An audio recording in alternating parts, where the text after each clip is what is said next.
This is Nairobi. It's Kenyan capital city. It's the one of the largest city in Africa. Many people from all around Africa and all around Kenya, they come to Nairobi to find better job and better life. But reality in Nairobi way harder they can expect. They see reality of Nairobi and they found themselves on one of the most horrible place in the world, in the bigger ghetto in Africa, named Kibera. Here life is way more complicated than everyone can expect and everyone can explain. Majority of people who came to ghetto in Nairobi, they have not any access to goes out from there. 60% of Nairobi is slums, ghetto, place of broken dreams. The most unsecured layer of society is kids here, but one person tried to change life to better, and he tried to rescue kids from streets. Pastor Benson from Matare start International Hope Floor Ministry to rescue kids from streets.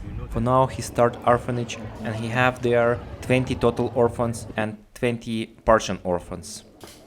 He used to live on streets himself and he know how hard it is to live their unsecured life on street and how easy to die there and how easy to be sick and lose your health. And this is why he started to rescue kids from streets. Now we drive with Pastor Benson to Mother Teresa Street, where is located his orphanage. Pastor Benson tried to do his best for his orphanage, but only one place he can afford to rent is that tiny place we will show you now in overpopulated ghetto, surrounded by garbage and roasted metal.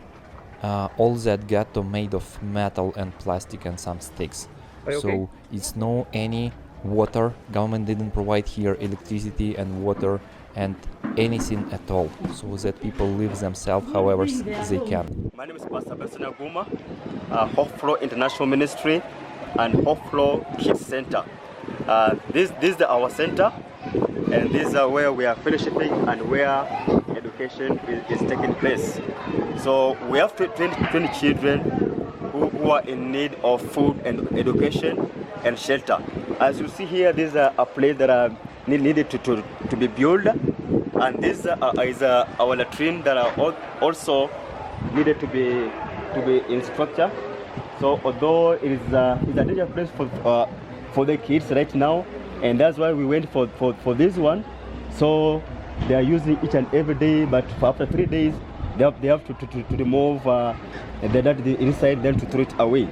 So we are using just one toilet for now, and we are praying God to build the two bathroom, washing room and bathroom.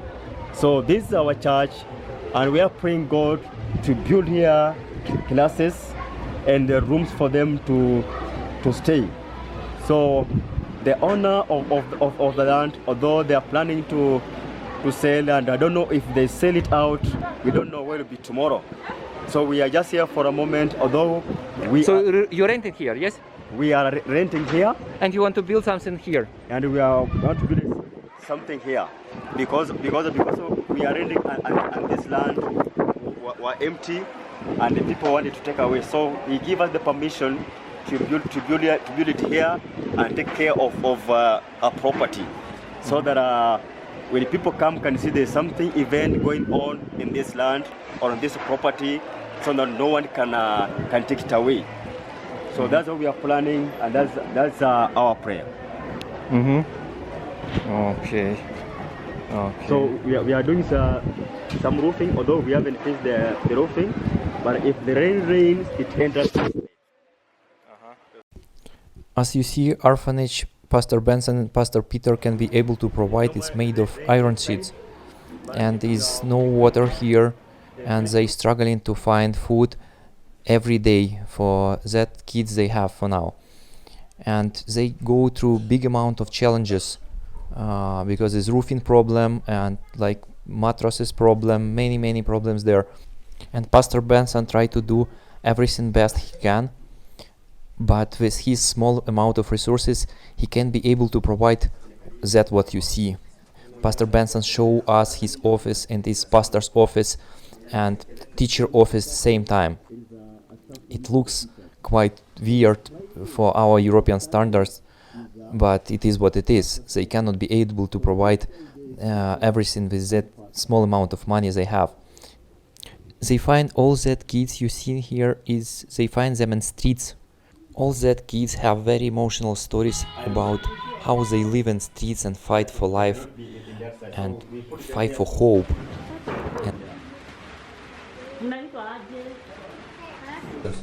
My story started like this. I was still a young kid. My parents died.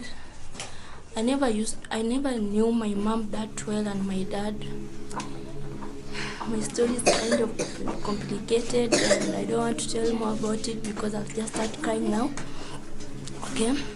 I was in the streets with some kids, and one day when I was walking, I just went in some house and I sat down there where some people were sitting, and then somehow Pastor Peter came and he asked me what's wrong, and I described my story. I told him what was going on in my life, and then he took me here. He gave me everything that I needed. I needed education, clothes, shelter, everything. He gave it to me, and I just thank him for everything that he has given. Years is in this school. 3 years. You lived here 3 years. Okay. Yes. And how old were you when your parents got an incident? 10 years. Okay. And what is your dream? My dream is to become a tourist. Again? My dream is to become. They are the kids who are under our care. I, Pastor Benson, and Pastor Peter, these kids are under our care. And most of kids who are here, the number, they are in 20. And I could see there's a big number. And the most problem, the challenge we pass through each and every day is about food, education, and stationery for the kids, and mosquito net and water. That's the most challenge for us. The government don't give you water free. The government don't give us water free. We have to buy water every day and every moment. As long as we are cooking, we are visiting shower or bathroom, we have to use water. So we have to buy water each and every day. Now you can imagine having 20 kids, and you have to buy water for them to bath in the morning, and every day to wash their clothes, for cooking and all that. However, these kids sometimes they go without food, and when they go without food, we go in the market just to borrow food for them so that they can have something in their table. And due of Corona, things changed. Before Corona, I was working and I was supporting them, I and Pastor Peter and I. And since Corona changed everything for us, now we became jobless and we cannot feed them. And we are looking forward how we can be getting food and house rent for them so that they can live in a better place. So the issue here for this kid, even clothing is a problem, because they can use 2 pair of clothes for the whole week or the whole month.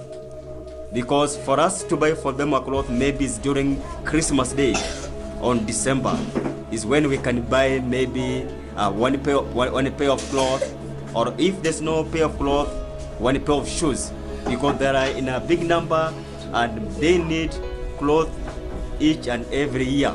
If we can buy clothes for 6 months, and then again for 6 months, it could be a better place for them to live. And most of the children are orphan. They are orphan, and they are looking for hope, and they are looking for trust. And when they came into our hands, they found hope, love, and care. Sometimes they can go without food. Like last week, they went without food for 2 days without food. You can imagine if you have children at this age and they go without food. It's so painful for us as we see children sleeping without food. And that led us, Pastor Peter and I, Pastor Benson, to go on the street, to go on the market, to borrow for food, vegetable and maize flour and sugar, so that we can see them to eat something at night. And when they're eaten, we feel so happy for them. They have eaten. And when they are hungry without food, we feel so bad. How can we feed these children without food? But we are praying God to open doors for them, because most of them, they have their dreams, they have strength, they have talent that we are nurturing here and there, and we can see the potential that they have.